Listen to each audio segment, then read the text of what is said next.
Welcome to the Emerging Civil War podcast. I'm Chris Mikowski, and joining me from Louisiana tonight is my colleague and friend Sean Chick. How you doing tonight, Sean? Pretty good, although it's really hot here. I mean, like really hot. I got done with the tour and I was like, oh my God, I just got to lie down now. I love it, like when you can actually take a nap in the afternoon, though. That's kind of cool. Yeah. But then sometimes you get those tours where you do them and you come home and then you just pass out somewhere. And then you wake up and do them again.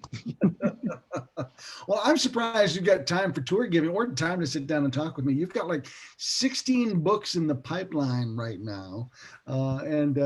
Fortunately, you've taken some time out to talk with us about your latest for the Emerging Civil War series, Grant's Left Hook, the Bermuda Hundred Campaign. Before we dive into that, though, so you've got a biography on P.G.T. Beauregard that you're doing for the Emerging Civil War series that's very close to completion here. Yeah. Then you've been working on Tullahoma and Nashville, or actually Nashville and Tullahoma. Let me make sure I get that in the right order. And then you've also been working on a maps book in Shiloh. Tell me a little bit about that real quick. Yeah, that I mean, I'm a big fan of just about all the books written about Shiloh. Like I think Wiley Sword's best book is about Shiloh, and I love Larry J. Daniel. I think he's fantastic. Tony B. Smith is great. And anyway, so I was like, I mean, the Shiloh's already been done by some of the best, right? And then I read maps of Chickamauga, and I was like, wow, this is the way to understand a battle. This is the best way. And I'm not even that big into Chickamauga, really. I just view it as a giant, it's like a grand bushwhacking. But anyway, so I was like, oh well, this is the way to do Shiloh.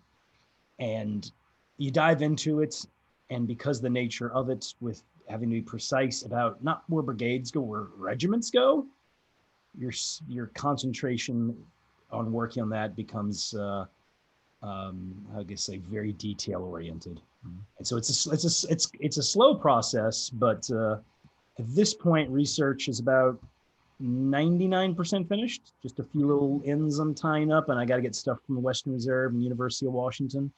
And other than that, I actually finished the rough draft of the book 3 weeks ago. And right now I'm just fine tuning all the passages. And so we're doing pretty well. We're just getting into the April 7th battle, which was very much a pain to put together because it's very confusing. And you can tell that for both Union and Confederate, maybe Confederate a little more, but even the Union guys, especially in Grant's army, their reports start getting more vague because you're like, yeah, this is the part of the battle where their memory's getting bad because they've been in battle for so long, and it's been such an intense, insane experience. So I'm loving it so far, even though it's a slow process, but I think we're going to have a fantastic book here. And you're working with cartographer Brad Gottfried as part of Savis Beatty's map series on that, correct? Yeah. Brad's doing the maps, of course, and then I send the things into him. We're going to have to do some edits, especially for some of the April 6th maps, because, I confess, like making maps on that scale, there's a learning curve. I'm a lot better at it now than I was when I was doing like the attack on Prentess's division. So I look at those maps and I'm like, oh no, that regiment's actually more over here. Okay. I'm like, oh, my bad. The 16th Wisconsin is deployed forward to their camp. Okay. All right. And then of course, as I'm thinking through your list of projects, then Port Hudson, and then Petersburg. You're going to revisit Petersburg too. So yeah, that's a good way to revisit Petersburg. Do a few tweaks on the maps that I had for the book that came out in 2015, Battle of Petersburg. And so yeah, just to do that, and then also to try to tell it in a more condensed form, and also to do Jerusalem Plank Road, which I know, Green has an account, you have Ed Barr's account, it's been put in some other Petersburg books. I just recently heard John Horn's doing a big Jerusalem Plank Road book that's supposed to be, I mean, it's, who knows, I don't think it's going to be published anytime too soon, but it looks like a good one. Yeah. So I'm in contact with him right now. So yeah, that's actually that's what part I'm really looking forward to, is reading about Jerusalem Plank Road. Yeah. Well, you've been doing just some great work, and your latest is on the Bermuda Hundred Campaign, Grant's Left Hook, which sets the table for Petersburg in a lot of ways.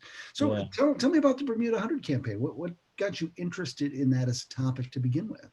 It's kind of like what you said. It's a prelude to the other one. So I'm doing the Petersburg research, And, funny enough, you were talking about having all these books in the pipeline. That's because I'm a tour guide. I have actually a lot of free time, right?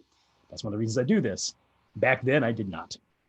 I'm like waiting tables trying to piece a book together based on what I can grab out of regimental histories, in large part. But the thing is, you're doing that kind of research. You're still seeing the effects of this one campaign.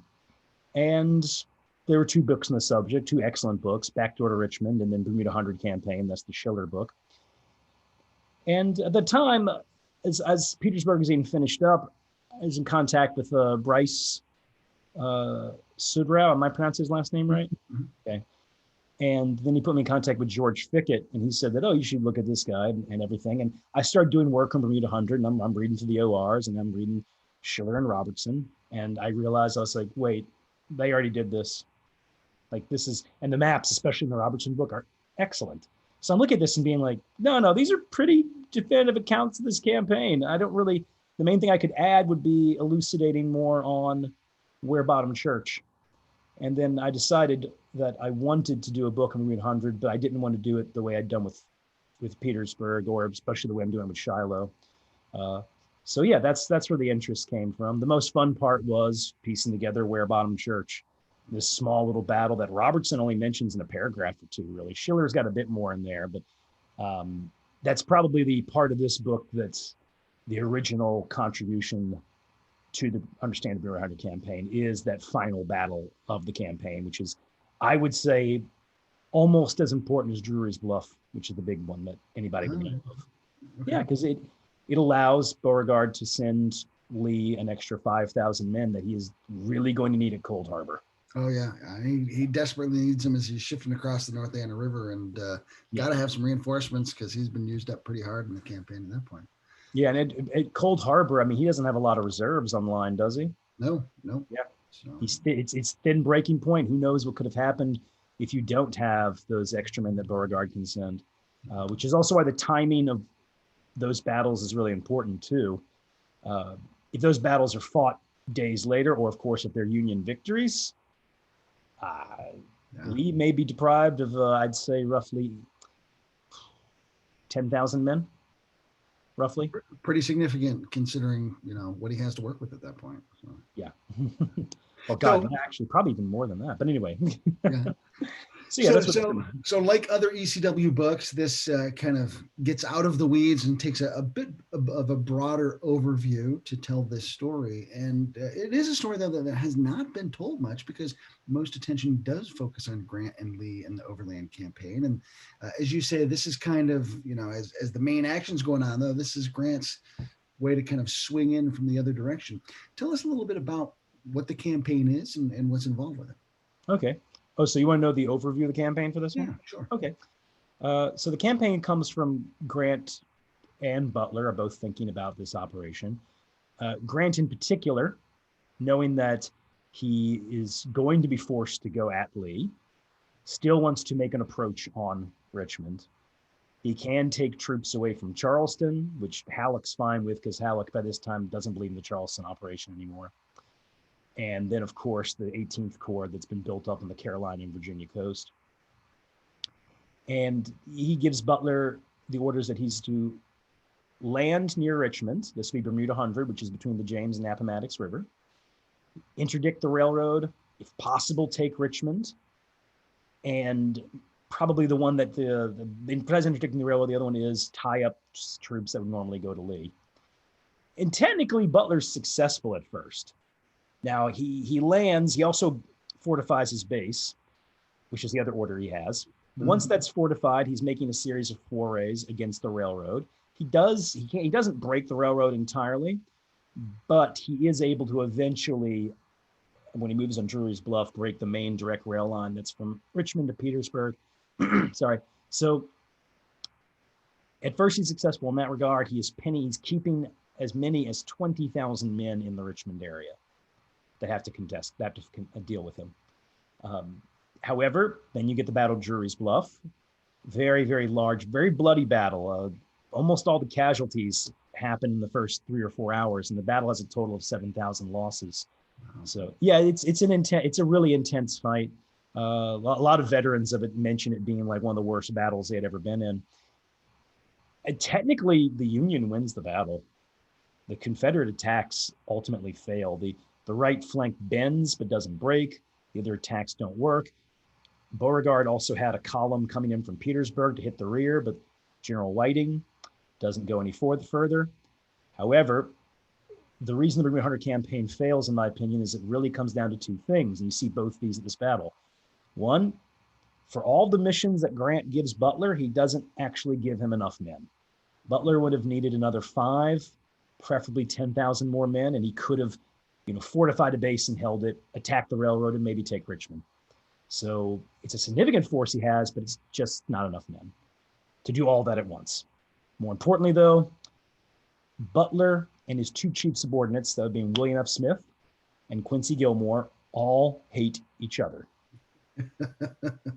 I say this is like John, Paul, and George at the end of the Beatles, where all 3 of them hate the other 2 guys. But there's no Ringo here that everybody likes, as far as I can tell. All right. That's like people are like, what's Ringo Starr's like ability? I'm like, these 3 guys all hate each other. He's friends with all 3 of them the entire time. Now that is some skills, all right. But anyway, so these 3 commanders all detest each other, and Butler. I think to keep in mind too is that it's the summer of 1864, and we think of Butler as being so involved in the Civil War. This is his first battle. Mm-hmm. He's not led troops in a battle in 1861, 62, or 63. He's mostly been doing administrative work, which is why by the time you get to 1864 in particular, most Union generals say he has a first-rate administrator. He does not. He's not going to be. No one would accuse Butler of having, a very poor staff and not being able to feed his men or anything like that or take care of them. But he doesn't have experience in battle. He doesn't have experience in active operations. It really shows at Drury's Bluff. He's extremely cautious, and even though they're winning the battle, he orders Gilmore to counterattack, and Gilmore doesn't counterattack. And then Smith says, "I think we should retreat," because Smith's corps did get a bit of a mauling, and they do withdraw. There's a lot of Civil War battles where you say like, "Oh, this general lost it," and maybe they did, maybe they didn't. Do you think a lot of factors? But Drury's Bluff is one where I'm like, yes, these 3 guys lost this battle. They're the reason it's over. They decided to lose a battle, and then they fall back to Bermuda Hundred.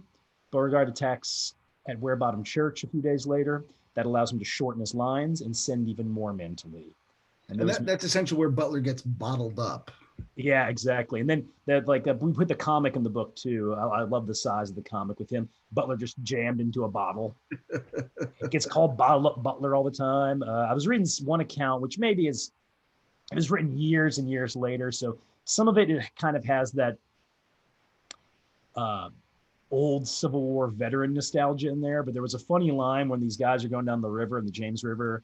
And it's like, it was around the time of the Battle of Wilson's Wharf, and they hear gunfire and they go, that must be Butler's corks going off. And I'm like, I'm not sure if they were calling it that back then, but I kind of liked that line. even if they probably didn't say it. I thought it was a fun line. But anyway, so the campaign slows down.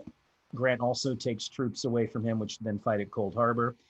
And that is the end of it. A campaign that is secondary to the main effort in the Overland Campaign, but is not a sideshow. You're talking a Union force of 40,000 men. I want to say this is the largest amphibious operation of the Civil War. 40,000 men in roughly one day are landed along the James River, City Point, and then, of course, Bermuda Hundred itself. Now, you mentioned, despite those numbers, Grant didn't give Butler quite enough men. Do you think that Grant set him up for failure or just underestimated what he was asking? I would say no. I will say that some of the more, for lack of a better term, anti-Grant crowd, who of course make excellent points, and there's some things I agree with them on. But I think one of the problems I have with some of them is that some of their views on Grant start to get a little conspiratorial. Okay. So I know some do have the opinion that maybe he set up Butler for failure. I don't think so, but he did make one big mistake with this. William F. Smith, he puts Smith in charge of one of the corps, even though Smith had a reputation for being a difficult subordinate. At this point, he's still on Grant's good side. Yeah. Grant in his memoir says, I soon regretted, promoting this man. But he has this reputation for being a difficult subordinate. The rumor was he was going to replace Meade, but Meade wins Grant over. So Grant's like, I got this guy here who I want to give him an important job. I'll put him in charge of 18th Corps. And in one regard, it's not a terrible idea if you think about it. Smith's not an awful commander. Right. He also really favors the James going at Richmond from the James River, essentially doing the Peninsula Campaign. So you have a guy who does believe in the operation. The problem is Smith's a difficult subordinate, and more importantly, this is the big mistake Grant makes. He says, "Oh, Smith, by the way, you can send me letters about how things are going." So a guy who's a difficult subordinate is going to carp. Some people have looked at that and said, that's Grant saying up Butler for failure. I think it was just Grant being like, hey, Grant and Butler's meeting by all accounts went very well. So I don't think Grant disliked Butler, but I think he was like, hey, he's kind of untested political general. Just keep me informed. I trust you. But that's not the smartest personnel maneuver, really.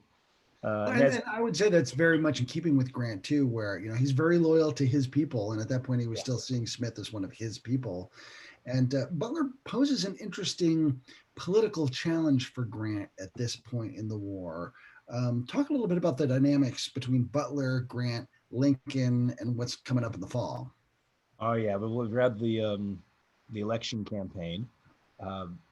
Lincoln, I joke, is really lucky that he gets shot and killed when he does, because when you're reading about the Civil War, this man is thoroughly hated by major leaders in his own party, and they would love nothing more than to not nominate him. And one of those is Benjamin Butler.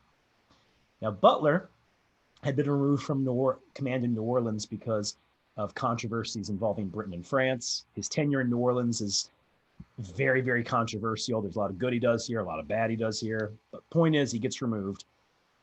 Now, I need to confirm this, but I read this excellent book on the Red River campaign years ago, which really talked about the cotton and the politics behind the Red River campaign. But there's a passage in there where he says that when Butler left New Orleans and met with Lincoln, Lincoln actually offered him command of the Army of the Tennessee to take Vicksburg. Mm-hmm. And Butler kept insisting, no, send me back to New Orleans. Now, why does Butler want to go back to New Orleans? Because he's making a lot of money. Yeah. This is when Butler becomes very wealthy. Him and his brother Andrew, are very, very corrupt. Lincoln doesn't do that. So Butler, as 1863 goes on, is making speeches throughout the North, but also making alliances with the Republicans who don't like Lincoln. And reading Butler's letters, which I love doing because he's a good writer, and he doesn't. Him and his wife don't hold back the snark. There's some snarky people here. So he does not have nice words for Lincoln in his letters. And Butler will make an effort to try to make himself the nominee over Lincoln. But that gets scuttled, of course, once Atlanta falls. Mm-hmm. But anyway, so the dynamic there is they have to give Butler a major command to at least make sure that he's mollified. And the problem is that what kind of command can you give him where he's going to do, I say, the least amount of damage, keeping in mind Halleck is not well disposed towards Butler at all. Mm-hmm. They settle, of course, on the Army of the James. The thing about it, though, and that's where you get into the more conspiracy-ish ideas, that Butler's set up to fail so that he doesn't become the nominee. But I don't necessarily believe that. I mean, if let's say that was the objective, they failed.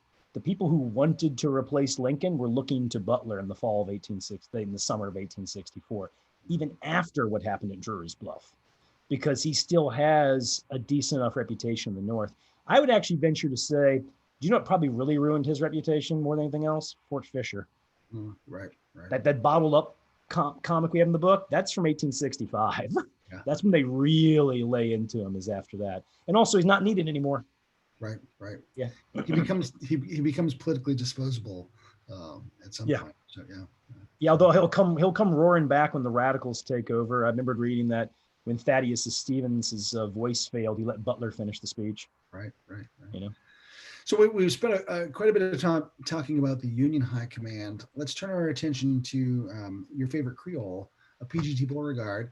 And I love the Beauregard bio that's coming up, by the way. I'm very anxious for this to come out because the fantastic portrait that you've created of him. Tell me about Beauregard and, you know, where he is at this point in the war, because he's had quite a journey to get to Bermuda 100. Yeah, to go from like the Confederacy's premier military hero to then being sent to, what was it, at first the backwater of Charleston. But anyway, so Beauregard, of course, Louisiana Creole. One of the reasons, by the way, I wanted to do the biography was that I would read I'd read other historians writing about him. I was like, oh, well, he's from Louisiana. He actually makes sense to me in a way that I don't think it makes sense to other people. Yeah. You know, like his ostentation. I'm like, oh, around here, that's like a thing. That's what you want. He comes from a society of like duels and parties. So anyway, so Beauregard, very much obsessed with the military, probably more than almost any other commander in the war, really knows Napoleon's campaigns. Maybe Halleck would also be up there, but yeah, he really had studied warfare, but especially Napoleon. And he was, of course, the Confederacy's premier military hero in 1861. This changes with the defeated Shiloh, because of course Davis's number one guy, Albert Sidney Johnston, is dead. And then Beauregard sent the telegram in saying, "We have won a victory," followed a few days later by, "No, we didn't." Yeah, Davis will never forgive him for this. But Davis actually did always recognize that he was a good engineer. Mm-hmm. So he sends him to Charleston because Governor Pickens requests him. He knows he's a good engineer. And he also knows that Beauregard is still fairly popular. He actually remains popular throughout the war, just that no longer the height of popularity he had post-Bull Run. He sends him to Charleston. And what's important about Charleston is, if you think about it, it's the Confederacy's only major strategic victory of 1863. Mm-hmm. I'm not saying they don't have victories. They do. But I'm talking about the North goes after Charleston. It's a major effort. They pour in at least 20,000 soldiers. They concentrate their fleet there. They fail. So Beauregard, once again, is very popular. There's an immense amount of public pressure to give him a command. There's Robert E. Lee, who was one of Beauregard's biggest advocates. Lee would always say, "Why don't you put Beauregard in command of the Army of Tennessee?" And he always be like, "No, I'm not doing it." But like he did have his chance there, though. I mean, and tell me, like, you know, because he goes AWOL with Davis, and that sort of spoils that chance too, right? Yeah, I do agree with that one. Like, I understand Davis's pain on that one, and also I like to say Beauregard was a great boss, if you will. He is a terrible subordinate. Well, because one of the reasons is he believes that he is the smartest, most capable man in the room, and the problem is he usually is, but that's not always the best way to work with people. Right. It's kind of like I think Nathan Bedford Forrest wasn't very good at working with people. I think it's because he would go into a room and be like, "I'm the meanest, toughest guy here," which is true, but that attitude will not always be conducive for working with other people. So I understand Davis's rage at that one. I do think maybe at a certain point, Davis, especially the one I fault Davis for is Beauregard has held Charleston. Joseph E. Johnston didn't save Vicksburg. Chattanooga's fallen. Missionary Ridge is a disaster. Beauregard should have been in command at that point. He is your only successful commander right now. Mm-hmm. With the exception of Lee, and Lee's having a lot of problems in '63. So anyway. So Beauregard is given a major command now. That'll be essentially the soldiers in North Carolina and then south of the James River in Virginia. Beauregard is very worried about Petersburg in particular, but they're doing the offensives in North Carolina, like say the attack on New Bern. And Beauregard has to shift forces to meet Butler. Fortunately, remember, Butler has to fortify his position, so that gives him a few days. Yeah. That said, it takes the Confederates a while to concentrate. This phase of the campaign is not Beauregard at his best. Mm-hmm. He's also in bad health. And the Union raid through the area was very successful at disturbing the railroads, one of their most successful raids in the East, I would say. So it's not super easy to get them in there. Beauregard takes command and concocts the scheme for Bermuda 100, which is with 3 divisions, he'll attack Butler where he is, and the 4th division will come up. Jefferson Davis, and actually Davis and Beauregard, there's a bit of a thawing of the ice between them around this time. Okay. He gets some more soldiers, but then he says, don't attack with that plan. Bring Whiting up and just attack him with all 4 divisions. That was the plan. But then another message comes in from Secretary of War James Seddon. He says, you need to attack now. And then Davis says, yeah, go ahead and attack now. So Beauregard goes back to his old plan. And Davis arrived just in time to see the plan fail. Yeah. Now, I said the plan failed. Butler did retreat eventually, but they weren't looking for that. Beauregard had promised him an Austerlitz-scale victory. And for a guy like Davis, who already has a negative opinion of him, that's what Davis is expecting. Sure. Let's say Beauregard had pulled it off somehow. Then maybe he does get a major, like, command of the Army of Tennessee afterwards, which who knows what would have happened there. But yeah, actually, as a general, the Bermuda Hundred Campaign actually isn't necessarily Beauregard's like best, but especially post Drewry's Bluff, he makes good decisions. Although in an effort to keep the soldiers with him and not with Lee, he concocts some goofy schemes. Like, let's go take over a post in the James River and shell the ships. And I'm like, that's not going to work. But I know what he's doing. He's just trying to make up something so he can keep them in. And I know that always looks selfish, but I'm like, you know any generals who go like, oh yeah, please take 10,000 of my men away? No one ever does that. Well, and it seems like that pays dividends, because once the Federal Army moves toward Petersburg, Beauregard, I mean, he doesn't have enough guys to stop him even then, and yet manages to really kind of hold the line at Petersburg until Lee's able to finally shift down into position. Yeah. And as T. Harry Williams called it his best battle, I call it his best battle. Yeah. You've written some great Petersburg stuff, some great Petersburg stuff. Oh yeah, Petersburg. Besides it being this, because the reason I did that one is I knew about Wasted Valor, the Thomas Howe book, but I was like, wow, this is this massive Civil War battle that no one's done in so many years. And the Thomas Howe book was for that Virginia series. What was that put out by? You know, I'm talking about the Blue Books and the Howard books. Howard. Yeah, it was one of the Howard books, which is expensive. Yeah, I somehow got a Thomas Howe book for like $20 somehow, but all the other listings were like 75 to 100. And I thought I was going to get a book with pages missing, but it was actually in fine condition overall. But anyway, so that's why I wanted to do that one. And really reading about it, I was like, besides it being this very bloody battle, it's extremely important. I mean, if Petersburg falls, war's over. Richmond will fall. Lincoln's going to be reelected. I mean, if you ask, personally, I think the war is probably over in 1864 anyway, just because McClellan's going to continue the war, but that's neither here nor there. The point is that the war could have ended a lot sooner at that moment. And so this is one of the Confederacy's last major strategic victories. And it really is an incredible defense story. I mean, Beauregard never has, until like, I'd say about 9 or 10 a.m. on the last day of the battle, Beauregard never has more than 14,000 soldiers against a Union army that will be roughly 50 to 60,000 men. Now, not the entire time, they're coming up corps by corps. But even then, I mean, you had guys, some of those Union generals were like, why don't we just swing over to the flank? And I'm like, if they'd done that, there's literally not much Beauregard could do. He didn't have enough men. Right. So he's just holding on, hoping they won't swing a corps and try to do a Chancellorsville type thing, you know? Yeah. So yeah, incredible battle. One of the, for Beauregard at least, his best battle, and one that I think always deserves more attention. But, you know, one of my arguments, the reason it doesn't get as much attention is because neither Grant nor Lee look very good in the battle. Right. And so after the war, you know, if you're lost cause, just cause, whatever you are, north, south, that's your hero. So you can't be talking bad about your hero, you know? Yeah.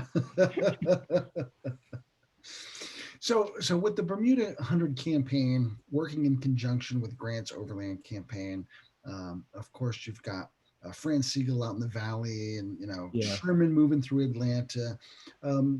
Thinking about all the different moving parts that are going on in the spring, how central then, or how important would you rate the Bermuda Hundred Campaign in the midst of all that machinery? It is the Army of the James is the third largest Union army. And so that to me kind of tells you the resources being put in. And So when the campaign starts, I think it's the third most important campaign. It's also a campaign where you're getting right at Richmond, not far away at all. So you're going right at the heart of the Confederacy right then and there. And I do think that for Grant's plans in Virginia, it is extremely important. The other ones like Franz Sigel and they have the Saltville raid or something, had one of those being pulled. Those are all secondary. Those truly are sideshows. Sure, you want to win them. You don't want to lose them, but they are sideshows. Bermuda 100 is very important to Grant's plans, I would say. But that being said, not nearly as important as the other two. And fun fact, John Rawlins did not approve of the Bermuda Hundred Campaign. Mm-hmm. Rawlins' advice was to bring both those corps to the Army of the Potomac. And if need be, have Butler as like another kind of Meade situation. And try to hit Lee with 150,000 men. That's the John Rawlins plan. I'll leave it to you to determine if you think that could have been pulled off. Yeah, what a great question. That's a great question.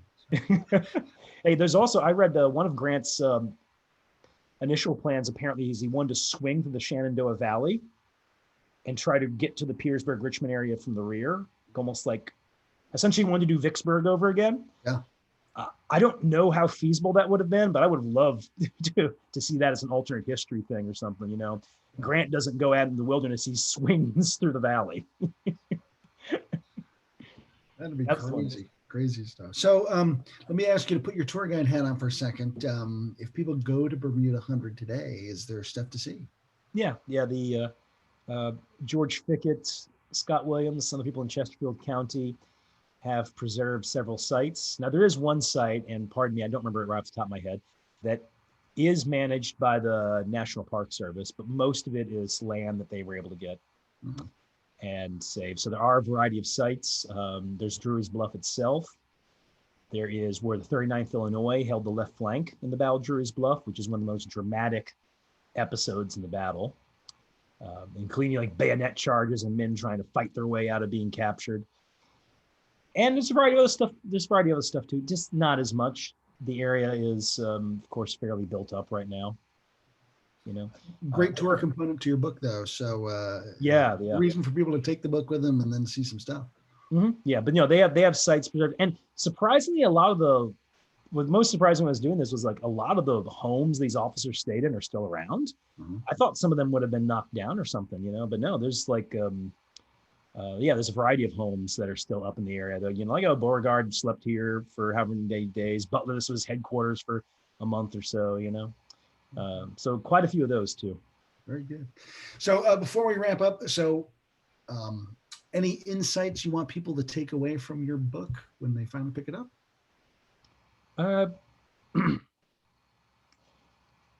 One would, of course, be, some of the stuff seems kind of obvious, but, importance of generalship you can really see in the book. Although Beauregard's not at his very best in this campaign, he's obviously better than Butler. To be fair to Beauregard, though, his division commanders don't hate his guts. Except for Robert Ransom, he has some problems there. So that one, to try to consider things that don't just involve Lee, Grant, Stonewall Jackson, and Sherman. Mm-hmm. That's my joke about things like Stones River. I'm like, if any one of those guys were there, we'd have about 90 Stones Rivers books right now. Stones River, very bloody, extremely dramatic, one of my favorite battles. And it's not like a forgotten battle. It's got several books about it. But I just mean that I actually wish Stones River would get a little more attention. I think it's a more important battle than people give it credit for. Yeah. But, once again, those guys aren't there. And so I think that's one of them, is that these other campaigns in the Civil War are important just because they don't have the main cast of Ken Burns' Civil War. Mm-hmm. Because remember, in Ken Burns' Civil War, Stones River doesn't even happen. Yeah, that's right. Yeah. That doesn't get mentioned. Like Perryville never happens. Stones River never happens. I'm like, well, that's because those guys aren't there. Right. Yeah, but the other one too is, I would also say is to consider Grant's strategic thinking and why he's doing this. Mm-hmm. Because one of the things that, when people are having their debates about Grant's personality, his generalship, one of the ones I really don't like is the Grant the Butcher idea. He is not. Now, I actually do not think Grant's a good tactician, though. I will say that. Mm-hmm. Very critical as a tactician, but he is not a butcher. It doesn't fit what he does in Petersburg once he gets there. It doesn't fit what he does in the West. And really looking at Bermuda Hundred Campaign, the fact that Grant conceives the overall operation, and then I'm reading about all the other plans that he had, I became much more impressed with Grant's strategic and operational thought. Mhm. And, you know, the only problem is that the wrong men were in charge, and some of that's political necessity. But I would say Gilmore, he had failed at Charleston. He needed to be sent somewhere else. I'm not sure why he was kept around. Yeah. And Grant did make a personnel mistake, of course, with Smith. I think it's important to keep in mind, too. Another one, too, an interesting insight. There is kind of this thing where, you know, this portrayal about Jefferson Davis. I sometimes call Jefferson Davis the most hated man of the Civil War because, you know, people in the North hate him because, you know, he's the leader of the treasonous cause. You know, those comics where he's like shaking hands with Satan and stuff, you know. But then the war's over and, you know, it became very common in the Lost Cause to say that Jefferson Davis lost the war. And I'd actually say one of the biggest fault lines amongst Confederates post-war is, how do you feel about Jefferson Davis? Mm-hmm. He does have strong supporters and people admire him, and then people who do not. Right. But in the Bermuda Hundred Campaign, I can say definitively, Davis is actually very good. He provides Beauregard with the men that he needs, not quite as many as he wants, but still he reinforces them. When the Confederacy gets the number of men they ask for. So, yeah, true. But I'm just saying that I was actually think that the Bermuda Hundred Campaign, the way Davis handles the overall situation, is one of his best moments as commander-in-chief. Oh, wow. So to anybody who thinks that Jefferson Davis was just some moron running around making blunders, no, Bermuda Hundred Campaign shows that he definitely has a head on his shoulders. His management of it was top-notch. It's one of his best moments. Fantastic. Especially considering he has a guy who he hates, and they hate each other. Right? Was that great Beauregard line? He said that Jefferson Davis stinks in his nostrils. That never gets old. So, you know. So yeah, those are a few insights that I hope people would take away. Fantastic. Well, the book is Grant's Left Hook, The Bermuda Campaign by Sean Chick, part of the Emerging Civil War series. Sean, thanks so much for taking some time to chat with us today. I'm happy to come in. Thank you. Fantastic. I'm Chris Mikowski for Emerging Civil War. Thanks for joining us. We'll see you online and on the battlefield.